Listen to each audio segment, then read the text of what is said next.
প্রতি বছরের মতো একটি কথা দিয়ে শুরু করতে চাই। যেতে হবে বহুদূর, তাই এই ছেঁড়া বাঁধন, বিরহ ব্যথা দূর মনে বইছে হাসিও কাঁদন। আজকে ছাড়তে চলেছি সকল মায়ার সকল সুশাসন, তাই তো আজ সম্মুখে দাঁড়িয়েছি দিতে বিদায়ী ভাষণ। আজকের বিদায় অনুষ্ঠানে উপস্থিত আছেন কালীপুর আদর্শ উচ্চ বিদ্যালয়ের সুনামধন্য প্রধান শিক্ষিকা, অন্যান্য শিক্ষক শিক্ষিকা ও শিক্ষার্থীবৃন্দ। সবাইকে জানাই বিদায়ী শুভেচ্ছা ও অভিনন্দন। বিদায় বিদায় শব্দটি শুনলেই চোখ দিয়ে অশ্রু ঝরে। বিদায় শব্দটি শুনলেই মনে পড়ে যায় ফেলে আসা দিনগুলোর কথা। দেখতে দেখতে 5টি বছর কিভাবে কেটে গেল চোখের সামনে থেকে যেন আড়ালেই রয়ে গেল। বিষণ্ণতার এই জীবনে এই স্কুল বন্ধু স্যার কাউকে আর কখনো নিজের মতো করে পাওয়া হবে না।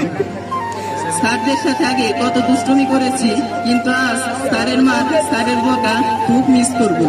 কালীপুর আদর্শ উচ্চ বিদ্যালয়ের প্রতিটি শিক্ষকদের কথা, কালীপুর আদর্শ উচ্চ বিদ্যালয়ের প্রতিটা শিক্ষিকাদের কথা আমি সারা জীবন মনে রাখবো।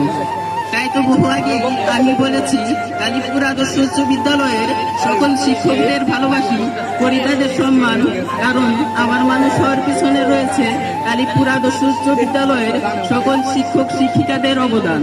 শিক্ষকদের যথাযথ মর্যাদা দিব, কারণ শিক্ষকরাই পিতার সমতুল্য। কালীপুর আদর্শ উচ্চ বিদ্যালয়ের সকল শিক্ষক শিক্ষিকা আমাদের মানুষ করতে পরিশ্রম করেছেন রাত দিন, কখনোই শোধ করা যাবে না তাদের ঋণ।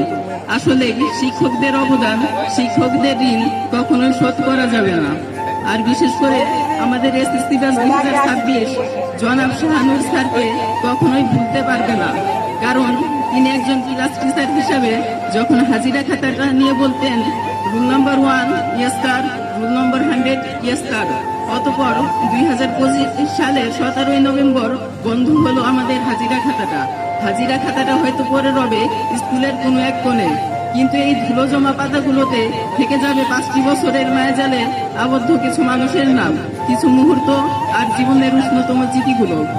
একসাথে বন্ধুদের সাথে আড্ডা দেওয়া, একসাথে বন্ধুদের সাথে স্কুলে যাওয়া, স্যারের মার স্যারের বকা সবকিছুই যেন একটি মিস নামক শব্দে আটকে যাবে। আর হয়তো এই বিদ্যালয়ে প্রতিনিয়ত আসা হবে না, আর হয়তো এই বিদ্যালয়ে শ্রেণীকক্ষে বসে ক্লাস করা হবে না। তাই তো বুকে কষ্টের পাহাড় নিয়ে বলতে হয়, বন্ধুদের সাথে কাটানো মুহূর্তগুলো পাবো না কখনো ফিরে। সময়ের সাথে সাথে যাই সবকিছু হারিয়ে, স্কুল জীবন আনা যাবে না কখনো ফিরিয়ে। স্মৃতিগুলো গেঁথে থাকবে শুধু হৃদয়ে। দোলনায় দোল খেতে খেতে সময়ের সাথে পাল্লা দিয়ে বেড়ে ওঠার মধ্য দিয়ে আজকের দিনটা আমাদের জন্য খুবই গুরুত্বপূর্ণ। প্রতি বছর বিদায় অনুষ্ঠানে শুনতাম, যেতে নাহি দিব হাই, তবুও যেতে দিতে হয়, তবুও চলে যাই। কিন্তু এই কথাগুলো যে আজকে আমাদের শুনতে হবে, যা কখনোই ভাবতে পারিনি। তবু এক রাশি দুর্বলতাকে ঘিরে একটি কথার ভিত্তিতে এই মায়াজাল থেকে বের হয়ে আসতে হচ্ছে। Time and tide wait for none. যেহেতু সময় খুবই সংক্ষিপ্ত, তাই আমি আর বেশি কিছু বলবো না। তবে শেষ করার আগে আমার সম্মানিত শিক্ষকবৃন্দ, ছোট বড় ভাই ও বোন শিক্ষার্থীবৃন্দ, বিশেষ করে আমার বন্ধু বান্ধব ক্লাসমেট সহপাঠীদের উদ্দেশ্যে একটি কথাই বলবো। বিদায়ী সুরে আজ হয়েছে হৃদয় ক্ষত বিক্ষত, সে হৃদয়ে অধমাজ ক্ষমা প্রত্যাশিত। হাঁটি হাঁটি করে চলার পথে করেছি কত শত ভুল, সেই ভুলেরই কারণে আজ হয়েছে হৃদয় ব্যাকুল। ভুলগুলো ভুলে দিও ক্ষমা করে, তোমরা থেকে যাবে আমার হৃদয়ের গহীনে। আসলে এখানে বক্তব্য দেওয়াটা আমার মূল উদ্দেশ্য নয়।